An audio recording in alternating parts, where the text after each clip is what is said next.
This is Luton, and I'm here today, guys, to give you a look at Battlefield 3's third major DLC, Armored Kill.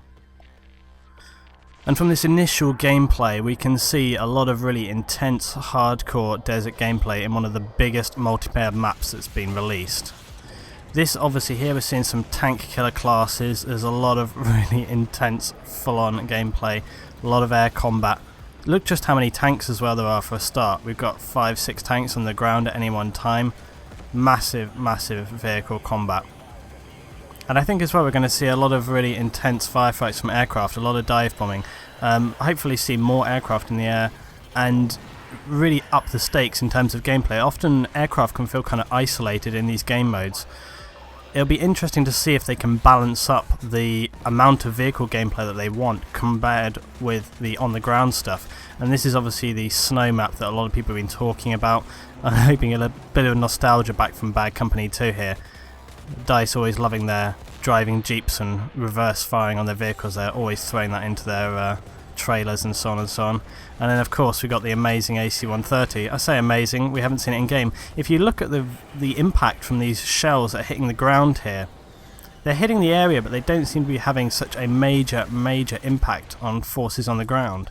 So it'll be interesting to see just how devastating those AC-130s, whether they need really focused firepower or whether they can have some kind of, impact. What kind of splash damage are they going to have? Now at the start there we've seen that tank killer class, and you can see it right here firing off. It's obviously a rocket launching, and it has a driver position and a gunner position there. What kind of maneuverability that's going to have, I would question. I've slowed this gameplay down so we can have a little bit more of a look here. You can see scout helicopters.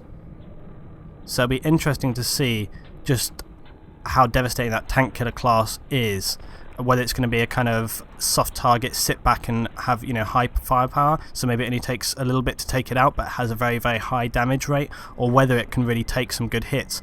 I mean, a good way to think about this tank killer class may be that it's kind of the it's the anti-aircraft but for the ground. It's going to be like a Tunguska, and it's going to be a priority to take that thing down if you want to have any intense actual armoured fighting.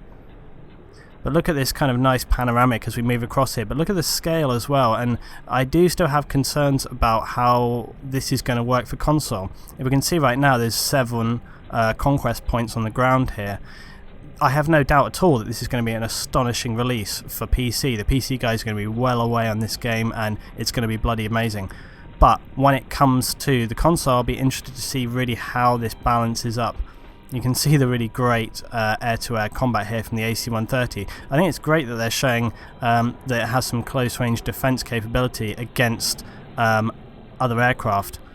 But as well, I wonder how powerful these flares are going to be. Look at the amount of flare coming off of that AC-130.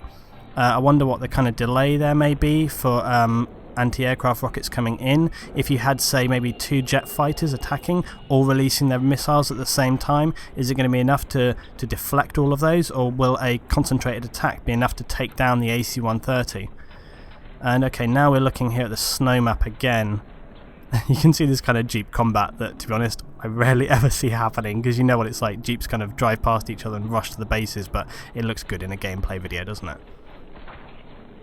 And again, you see another massive this is obviously another huge conquest map, another 7 base conquest map right here. And again, whether these are going to be narrowed down for console gameplay, we'll have to see. I mean, they've said things like with the console they're going to release more vehicles so that it gives people a better chance to get in, and they try and bring up that level of firefight. But I am concerned that it may be too dispersed, but it entirely depends on how they've locked down the maps. If they've done literally a direct transfer, it's going to be be interesting to see how it works out. But nonetheless, these maps look amazing. The vehicles that they've added in here look amazing. As always, I'm a big fan of this, and so far I think that all the DLCs that they've released have been very good. The Karkand was great.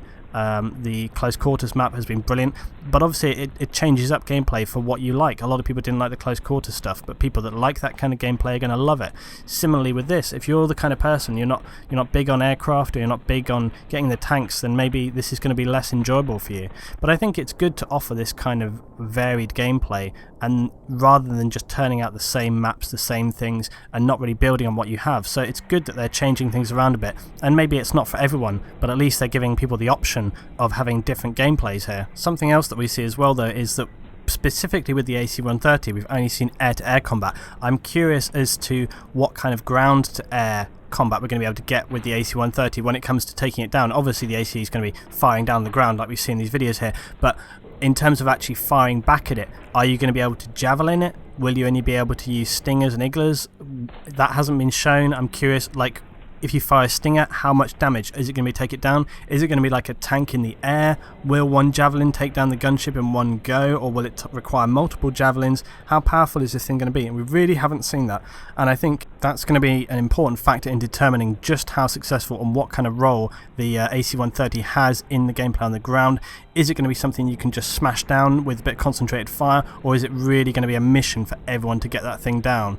So this has been the Armoured Kill overview. So far it's looking really, really good. I'm very, very excited to get this, and hopefully building on what they already have done, they're on to another winner here. Thanks for watching, guys.